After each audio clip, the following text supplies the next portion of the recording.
They say dreams are free, but in a city like Miami, dreams can be shattered with a single sneer. Behind the gleaming glass buildings of the Brickell Business District, there's the story of a black intern who was belittled daily by a corporate heir. It's a story that shows how arrogance can consume oneself. And believe me, those who belittle you the most will one day be forced to swallow the bitter truth.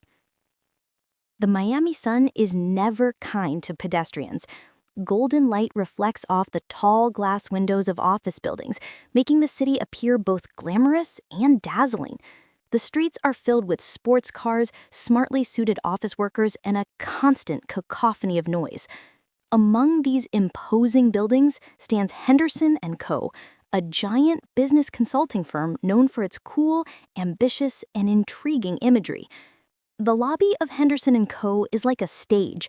Polished marble floors, crystal chandeliers, and walls adorned with expensive abstract paintings.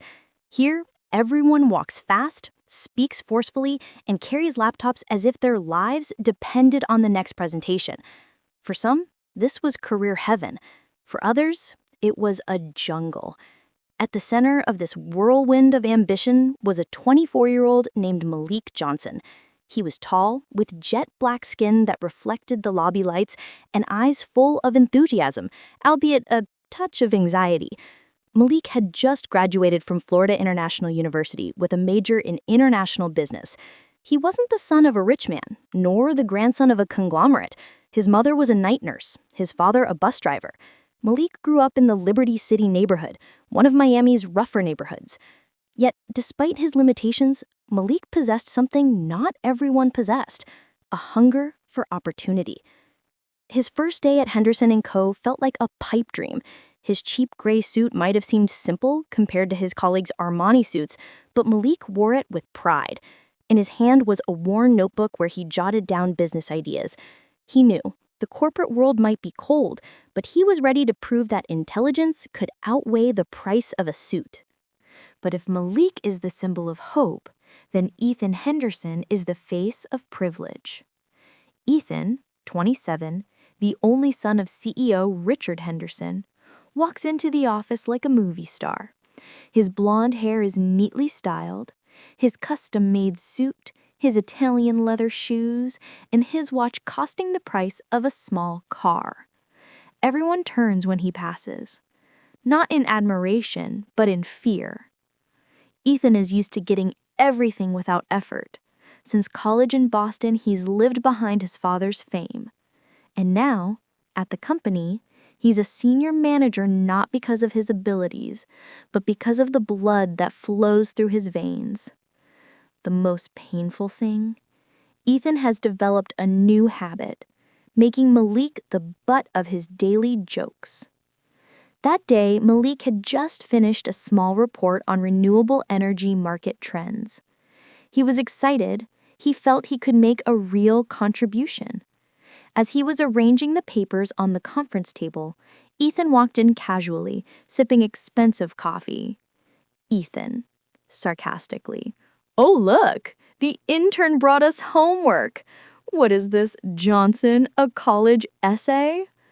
Malik, restrained, calm. "It's a market insight report, sir. I thought it might help for the Solaris Tech meeting." Ethan chuckles, glances at the other team. "Solaris Tech, please. Do you really think you understand billion-dollar companies?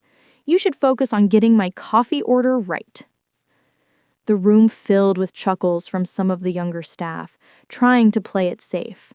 Malik remained silent, his head down, though his chest felt hot. He knew if he resisted, his reputation would be ruined before it even got started. But inside he whispered, "I'll prove it one day, Ethan. I'm not just an intern." In the following days, the taunts became more frequent. Ethan would call Malik out in public just to tell him to pick up documents, sometimes even deliberately embarrassing him. "Johnson, your tie looks like it came from Walmart. Oh wait, it probably did." At his cramped desk in the corner of the office, Malik often overheard the whispers of his colleagues. Some expressed pity, others took it as a joke, but Malik never complained. He arrived early in the morning, stayed late at night, jotting down every detail of the project, listening in on meetings, and learning faster than anyone else, until finally, a golden opportunity came. Henderson & Co. was eyeing a major contract with Solaris Tech, a rising California renewable energy startup. It could be worth tens of millions of dollars, enough to be the highlight of the year. CEO Richard Henderson appointed Ethan as the lead negotiator. Everyone knew it was a risky decision, but who would dare contradict the boss? Malik, who had been keeping records of Solaris, felt he had a unique understanding of what the company was truly seeking, but he knew no one would listen to an intern, and that was where the stage for a major conflict began to unfold. It was 3 in the morning. The Henderson & Co. office was dark except for a few security lights. Malik was still staring at his laptop screen. His eyes were bloodshot, his shirt wrinkled, but his mind was working. On his desk there was an untouched cup of cold coffee. His fingers typed quickly, as if every word was a gamble on his future. He knew an intern had no power, but if he didn't try, it would all be in vain. From his 32nd floor window, he gazed out at a Miami still alive. The lights of nightclubs, the faint sound of Latin music, the traffic that never truly sleeps. "They're all chasing me to fail," he muttered to himself, "but I won't give up." On his laptop screen, an email opened. The recipient, Victor Lang, CEO of Solaris Tech. His hands trembled. He knew this was reckless, even dangerous. If Ethan or Richard found out he'd bypassed the hierarchy, his career could be over before it even began. But he remembered the looks of Solaris during their first meeting, looks of disappointment that no one was listening to them. Malik couldn't allow that. He typed slowly, subject, "Thank you for your time. A personal note. Dear Dr. Lang, my name is Malik Johnson. I may only be an intern at Henderson & Co., but I wanted to say that I truly listened to your vision. I believe Solaris Tech deserves a partner who understands not just the numbers, but the mission you carry. I took the liberty to draft a new proposal.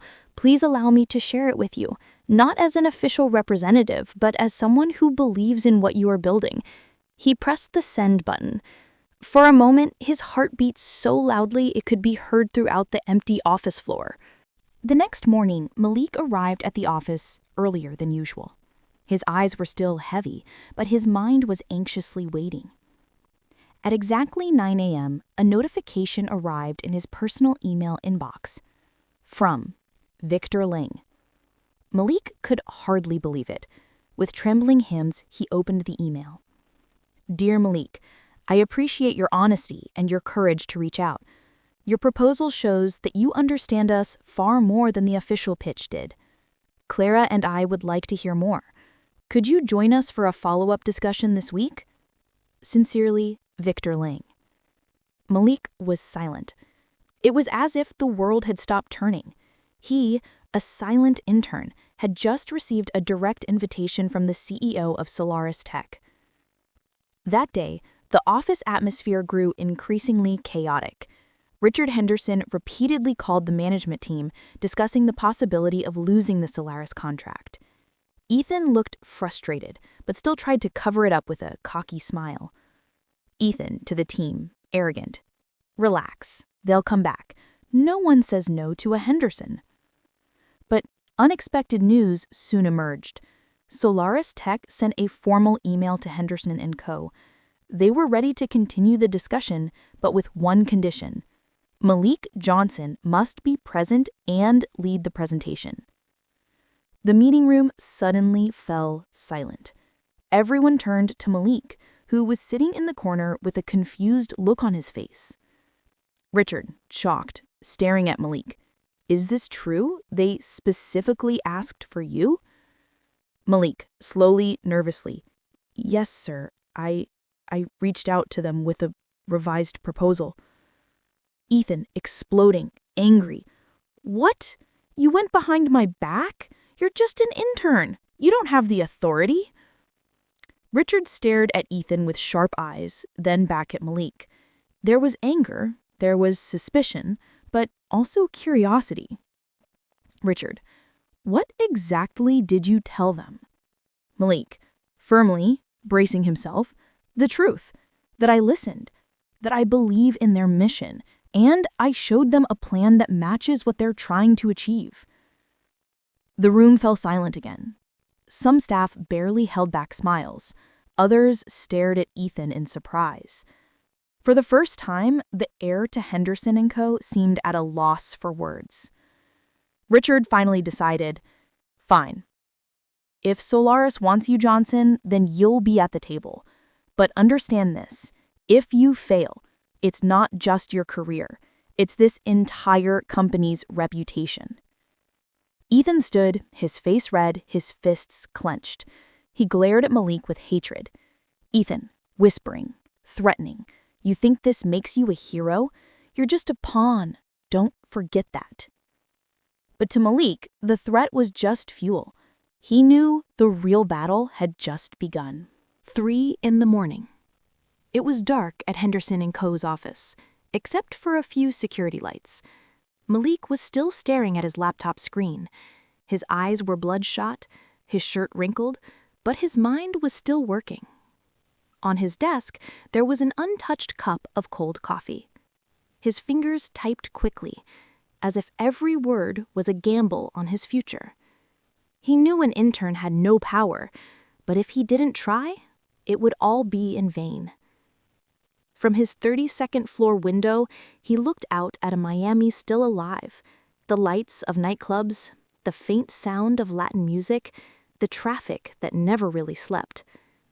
They're all chasing me to fail, he muttered to himself, but I won't give up. On his laptop screen, an email opened. The recipient's address? Victor Lang, CEO of Solaris Tech. His hands were shaking. He knew this was reckless, dangerous even. If Ethan or Richard found out he'd bypassed the hierarchy, his career could be over before it even began. But he remembered the looks on Solaris's face at that first meeting. Looks of disappointment that no one was listening to them. Malik couldn't allow that. He typed slowly. Subject: thank you for your time. A personal note. Dear Dr. Lang, my name is Malik Johnson. I may only be an intern at Henderson & Co., but I wanted to say that I truly listened to your vision. I believe Solaris Tech deserves a partner who understands not just the numbers, but the mission you carry. I took the liberty to draft a new proposal. Please allow me to share it with you, not as an official representative, but as someone who believes in what you are building. He hit send. Instantly, his heart was beating so loudly it felt like it could be heard throughout the empty office floor. The next morning, Malik arrived at the office earlier than usual. His eyes were still heavy, but his mind was anxiously waiting. At 9 a.m. sharp, a notification arrived in his personal email inbox. From Victor Lang. Malik could hardly believe it. With trembling hands, he opened the email. Dear Malik, I appreciate your honesty and your courage to reach out. Your proposal shows that you understand us far more than the official pitch did. Clara and I would like to hear more. Could you join us for a follow-up discussion this week? Sincerely, Victor Lang. Malik fell silent. It was as if the world had stopped spinning. He, a silent intern, had just received a direct invitation from the CEO of Solaris Tech.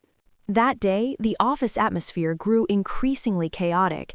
Richard Henderson repeatedly called the management team, discussing the possibility of losing the Solaris contract. Ethan looked frustrated, but still tried to mask it with a cocky smile. Ethan, to the team, arrogant. Relax, they'll come back. No one says no to a Henderson.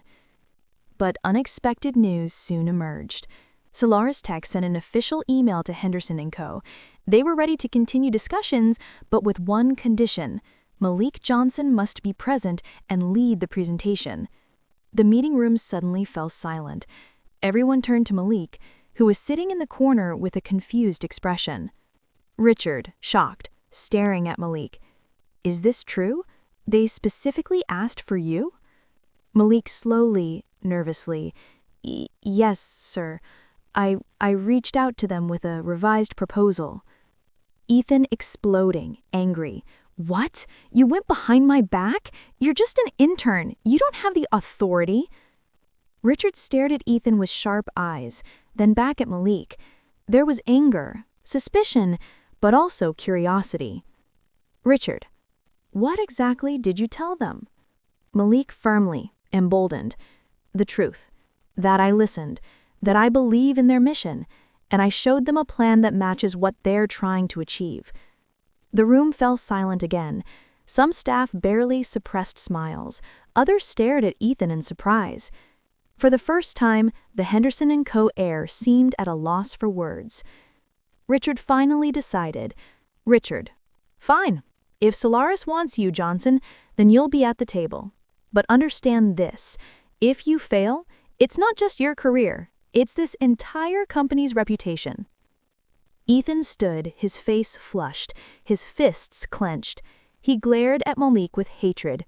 Ethan, whispering, threatening, you think this makes you a hero? You're just a pawn. Don't forget that.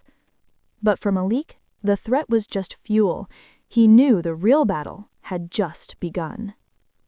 The Henderson & Co. office turned into a field of whispers. Malik Johnson's name, previously unheard of, was now a major topic. A black intern with no prior experience being asked directly by a client to lead a presentation? It was almost unheard of in the company's history. Some were amazed, some were envious, and quite a few were waiting for him to fall. At his desk, Malik stared at a pile of documents. His eyes were heavy from lack of sleep, but his mind was racing. He knew that if he failed, it wouldn't just be his reputation that would be ruined. Ethan would use the opportunity to kill his career forever. Ethan didn't stay silent. One afternoon, when most of the staff had gone home, he approached Malik, who was still working. His jacket was neatly folded in his hand, his face flushed with anger. Ethan, cold, pressing. Listen, Johnson. You think you're special just because Solaris Tech mentioned your name? Don't get comfortable. You're standing on thin ice. Malik, staring calmly but tensely. I'm just doing my job, Ethan. That's all. Ethan, laughing sarcastically. Your job is to serve, not to lead. Don't forget your place. Malik gripped his pen tightly. He felt an urge to retort, but he restrained himself. He knew the best way to respond to Ethan wasn't with anger, but with victory. That evening, Malik returned to his small apartment in Liberty City. In the modest kitchen, his mother, Angela Johnson, was preparing a meal. She was tired from her work as a night nurse, but her eyes were always soft when she looked at her son. Angela, smiling, You look tired, baby. Rough day? Malik pulls out a chair, sits down, tired. Rough year, Mom. But I think I have a chance to prove myself. Angela touches his hand. Then take it. You've been fighting for moments like this your whole life. Don't let anyone tell you you don't belong. His mother's words were like an antidote. Despite all the pressure, Malik found strength. He was fighting not only for himself, but also for his family, to prove that even a kid from an ordinary family can stand at a big corporate table. The next 2 nights, Malik borrowed a small, usually empty meeting room.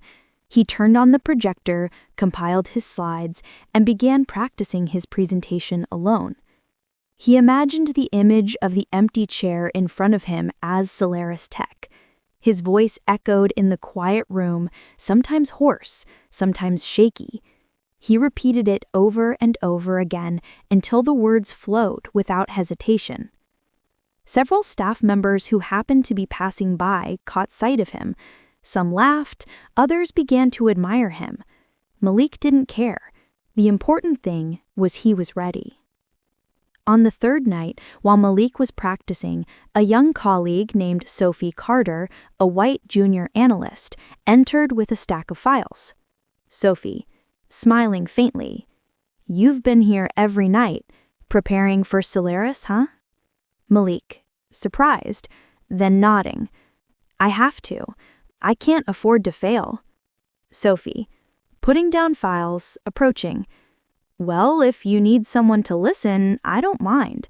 Better to practice with an audience than with empty chairs." For the first time, Malik wasn't alone. Sophie listened, offered small suggestions, even patted him on the shoulder in encouragement. This reassured Malik. Even though many had underestimated him, there were still people who believed in him. The final night before his second presentation, Malik stood on his apartment balcony. From there, he could see the endless lights of Miami. The distant sound of the waves mixed with Latin music from the nightclubs. In his hand was a small notepad, a list of key points from the presentation, Solaris's vision, his self-designed strategy. He closed his eyes and took a deep breath.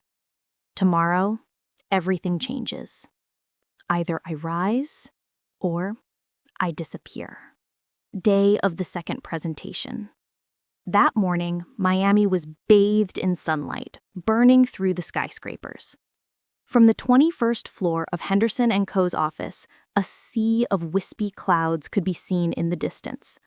But inside the main meeting room, the air was heavy. The room was opulent. A long mahogany table, black leather chairs, a giant LED screen on the wall. Everything was prepared for the arrival of Solaris Tech, the year's biggest potential client. To the left of the table, Ethan sat with a stern expression, his blue suit gleaming. He looked like a lion who had lost its prey, but still hoped for a chance to strike back. On the other side, Malik stood in front of the screen, arranging his laptop and presentation slides. Her hands trembled slightly, but her eyes were sharp. The door opened. The Solaris Tech team entered with determined strides. At the front was Veronica Alvarez, a dark-haired woman in a crimson business dress. She was a decision-maker known for her decisiveness and coolness. Behind her, two assistants carried folders and tablets. Veronica, briefly, looking at Malik, "We're ready. Impress us." The atmosphere immediately became tense. All eyes were on Malik. Not Ethan, not the senior managers, but to him, an intern who hadn't even been with the company for a year. Before Malik could begin, Ethan interrupted arrogantly. "Ethan, Veronica, before he starts, allow me to clarify that Malik here is, well, he's still learning. If you want the serious numbers, the proven strategy, I have them right here." He patted the thick folder in his hand, smiling sarcastically. But Veronica only raised an eyebrow. Veronica, coldly, "Last time, you failed to answer my simplest question. Today, I want to hear him." Ethan fell silent, his face tense. Malik glanced at him, then refocused. Malik turned on the first slide. A market growth graph appeared on the screen, combined with modern visuals he had designed himself. His voice was steady, no longer wavering. "Solaris is not just another tech company. You are a brand with a vision, shaping the future of renewable energy in urban spaces. But vision without execution is wasted potential. What Henderson & Co. can give you isn't just numbers, it's partnership. And here's how." He paced slowly in front of the table, pointing to graphs, describing global trends, and offering concrete solutions for Solaris's expansion into the South American market. His words flowed like a strong current, each sentence filled with conviction. The Solaris Tech executives began to look at each other. Some nodded, taking notes quickly. Veronica rested her chin on her hand, her eyes following Malik with a curious gaze. Meanwhile, Ethan fidgeted in his chair. He flipped through the pages of his file, trying to find an opening to attack, but every time Malik opened the data, his answer was always spot on. At the end of the presentation, Veronica straightened up and stared intently at Malik. Mr. Johnson, tell me this. If we invest with Henderson, how do you ensure you won't waste our time like last time? There was a moment of silence. Everyone waited for an answer. Malik looked at Veronica, then at everyone present. Because I don't treat this as just another contract. For me, this is personal. You're building a future, and I want to be part of it. Not as an intern, not as a background player, but as someone who believes in what you're creating. That's why I stay up every night. That's why I know every detail of this market, and that's why if you give me this chance, I won't just deliver, I'll fight for it. Silence. Then Veronica smiled faintly, a rare smile. Well, that's the answer I was looking for. After Solaris Tech left, leaving a promise to contact them for final steps, the meeting room buzzed with whispers. Many of the senior employees stared at Malik with awe, even respect. Ethan, on the other hand, sat frozen in his chair. His face was bright red, his eyes filled with hatred. He had just lost, not just to an intern, but to someone he had utterly underestimated. The day ended with tension, turning to confidence. Malik walked out of the Henderson & Co. office building, gazing at the Miami sky beginning to turn orange. The afternoon breeze carried the scent of the ocean, and the sound of seagulls could be heard in the distance. He smiled slightly. For the first time, he felt his place was no longer on the edge of the room, but center stage. But he knew this was just the beginning. Solaris hadn't officially signed the contract yet, and Ethan certainly wasn't going to stop there. Sometimes, the ones they underestimate the most are the ones who rewrite the game. Miami was bright again, and the sun shone boldly, as if waiting to see who would triumph that day. Henderson & Co. was buzzing. Everyone was waiting for news from Solaris Tech. In the CEO's office, Richard Henderson, Ethan's father, sat with a solemn expression.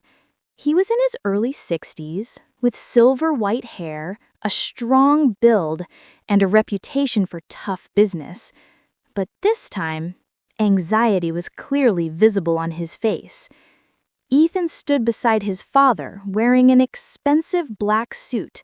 Meanwhile, Malik sat a little further away, carrying only a thin folder filled with personal notes.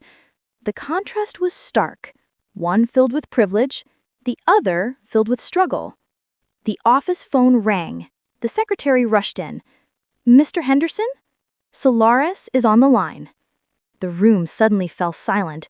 Richard nodded, pressing the speaker button. Veronica Alvarez's voice came clearly from the other end. "Mr. Henderson, after careful consideration, Solaris Tech has decided to move forward with Henderson & Co." The room erupted. Ethan smiled broadly, turning to his father with a triumphant expression. But then, Veronica continued. "On one condition.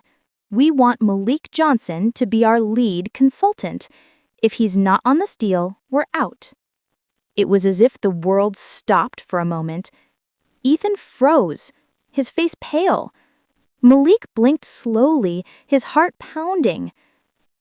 Richard, hesitantly, "Are you certain?" Veronica, "Very certain. He's the only one who convinced us he understood our vision. The choice is final." Click. The phone hangs up. The room fell silent again, but this time not from tension, but from shock. Ethan slammed his fist on the table angrily. "This is insane. He's just an intern. I'm the one who should handle Solaris." Richard stood up, staring at his son with a sharp gaze. "Ethan, enough. Dad, you can't let this happen. He'll embarrass us. He doesn't belong here. The client has spoken, and if you had done your job, this wouldn't have happened. Don't blame him for your failure." Ethan fell silent, his face flushed with embarrassment. Malik sat silently, his head bowed, but inside he felt a mixture of relief and bitterness. A few hours later, the entire office was rocked by the official announcement. Malik Johnson had been promoted to associate consultant, a position that usually takes years to achieve. The entire staff gathered in the common room. Whispers were heard everywhere. Some were in disbelief, some in awe. Malik stood before them, still in his simple suit, while Richard Henderson made the announcement himself. From today, Malik Johnson will lead the Solaris Tech account. His dedication, vision, and persistence have earned him this position. Applause erupted, some genuine, some forced. Sophie Carter smiled proudly from the back row, her eyes sparkling. Ethan was nowhere to be seen. He had chosen to disappear, unable to bear the embarrassment. A few days later, news broke that Ethan had been asked to take an indefinite leave of absence. Rumors spread. There was a possibility Richard would transfer him to a small overseas branch to escape the limelight. In a posh bar in Miami Beach, Ethan sat alone, sipping whiskey.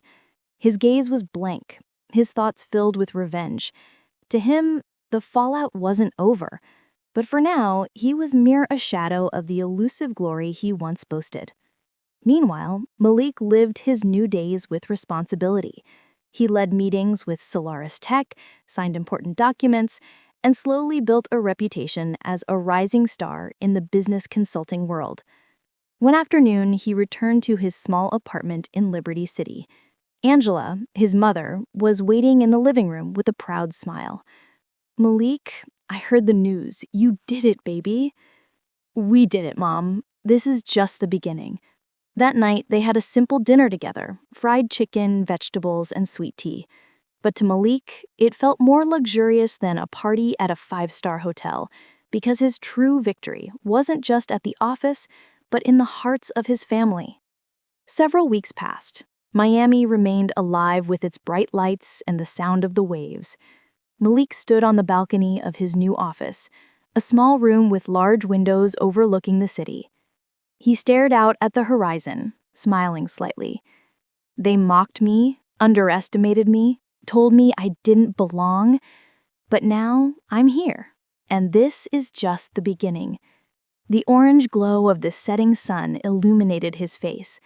Meanwhile, far away on the other side of town, Ethan stared in the same direction, but with a heart full of anger. Two men, two destinies. One rose through hard work, the other fell through arrogance. And so the world goes.